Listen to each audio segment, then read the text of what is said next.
ప్రకాశం జిల్లా తర్లుపాడు మండలంలో టీడీపీ అభ్యర్థి కందుల నారాయణ రెడ్డి ఎన్నికల ప్రచారం నిర్వహించారు. మాయమాటలు చెప్పి అధికారంలోకి వచ్చిన వైసీపీకి మరో ఛాన్స్ ఇవ్వద్దని ప్రజల్ని కోరారు.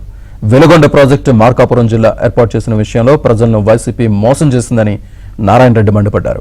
మద్యపాన నిషేధం పేరుతో సీఎం జగన్ పెద్ద ఎత్తున ప్రజల ప్రాణాలు తీశారని ఆరోపించారు. ప్రజలు మేల్కొని కూటమి అభ్యర్థికి ఓటు వేయాలని కోరారు. ఏపీ అభివృద్ధి చంద్రబాబుతోనే సాధ్యమని నారాయణ రెడ్డి స్పష్టం చేశారు.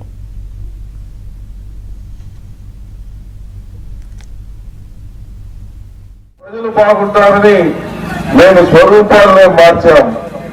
కానీ వీళ్ళు మాత్రం మనకు మొండి చేయి చూపించారు. ఆ రోజు మద్యపాన నిషేధం అన్నాడు, ఊరూరా బెల్ట్ షాపులు తీసేపిస్తానన్నాడు. తీరా అధికారం వచ్చిన తర్వాత మద్యం వ్యాపారం వాళ్ళే చేసుకుంటూ మన రక్త మాంసాన్ని పిప్పి చేసి ఏ రకంగా తిన్నారో, ఏ రకంగా ఫీల్ చేశారో మనమందరం కూడా ఒక్కసారి గుర్తు తెచ్చుకోవాలి. అటువంటి వైసీపీ పార్టీ మనకు అవసరమా? అటువంటి వైసీపీ పార్టీకి మళ్ళా ఓటేద్దామా?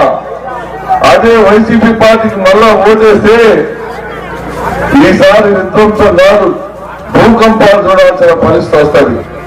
అందుకనే నేను మిమ్మల్ని అందరినీ కోరేది, ఈ మాయ మాటలు చెప్పి మనల్ని మోసం చేసిన వైసీపీ పార్టీని తరిమి కొడదాం. వెలుగొండ ప్రాజెక్టును పూర్తి చేస్తానని మాయ మాటలు చెప్పి వెలుగొండ గురించి మూసేస్తున్నటువంటి వీళ్ళకి బుద్ధి చెబుదాం.